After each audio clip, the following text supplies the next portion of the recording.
একটা মেয়ের শ্বশুর বাড়িতে ভালো থাকার গোপন রহস্য হচ্ছে তার স্বামী। কারণ যেই মানুষটার হাত ধরে তুমি শ্বশুর বাড়িতে যাবে সেই মানুষটা যদি ভালো হয় না, তাহলে আমার কাছে মনে হয় শ্বশুর বাড়িতে তুমি বিয়ের আগের থেকেও ভালো থাকতে পারবে। অর্থাৎ বাপের বাড়িতে তুমি যতটা ভালো ছিলে তার থেকেও বেশি ভালো থাকতে পারবে তুমি তোমার শ্বশুর বাড়িতে, যদি তোমার স্বামী ভালো হয়ে থাকে। কালকের ব্লগে তোমরা তো দেখেইছো ঘরের সামনে এবং সিঁড়ির নিচে কত পরিমাণে পানি উঠে গেছে, আর সেই পানি ওঠার কারণে চাল কিনে কিনে আনার প্রতি সপ্তাহে খুব কষ্টকর একটা বিষয় হয়ে যাচ্ছে। আর উনি বাড়িতে থাকে না বলেই কিন্তু আমি অল্প অল্প করে বাজারটা করে আনি, ওনাকে দিয়ে তো আর খুব একটা এখন বাজার করাই না। সেই জন্য উনি বাড়িতে থাকার কালীন আমি বলেছিলাম যে একটা বস্তা চাল কিনে নাও, তাহলে এখন কিছুদিন চলবে, তাহলে খুচখুচ করে প্রতি সপ্তাহে কষ্ট করে চালটা আর আনতে হবে না।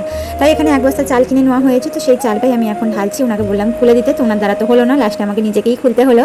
তারপর নিজেই এখন চালগুলোর আর কি মেরামত করছি, এভাবে তার বস্তায় রাখা যাবে না।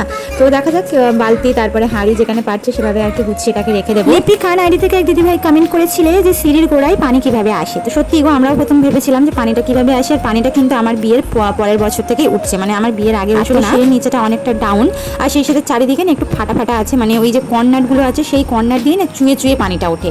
যে একবারে ওঠে এমন নয়, যে চুয়ে চুয়ে চুয়ে চুয়ে একটা পানি ওঠে না ঘেমে ঘেমে যাওয়া টাইপসে, তো ওইভাবে চুয়ে চুয়ে অত পানি উঠে যায়। মানে ভাবতে পারছো, ওই কারণে আমার হাজবেন্ড সিমেন্ট দিয়ে চারিদিকে মোটা করে ঘোলা মেরে দিয়েছিল, তার সত্ত্বেও আবারও মানে পানিটা উঠছে। তো ওভাবে কোনো কাজ হবে না, ওটাকে মানে জায়গাটাকে সিঁড়ির নিচেটাকে উঁচু করতে হবে, তবেই যদি পানিটা ওঠা বন্ধ হয়। আয়াত অফিসিয়াল আইডি থেকে এক দিদিভাই কমেন্ট করেছিলে এটা কিভাবে লাগাবো, মানে আটা দিয়ে না ওর মধ্যে আটা থাকে, তো ওর সঙ্গেই আটা থাকে স্টিকারের মতো, জাস্ট তুলবে আর লাগাবে, এটা একদম ইজি, কোনো সমস্যা হবে না, ওর পেছনেই আটাটা থাকে।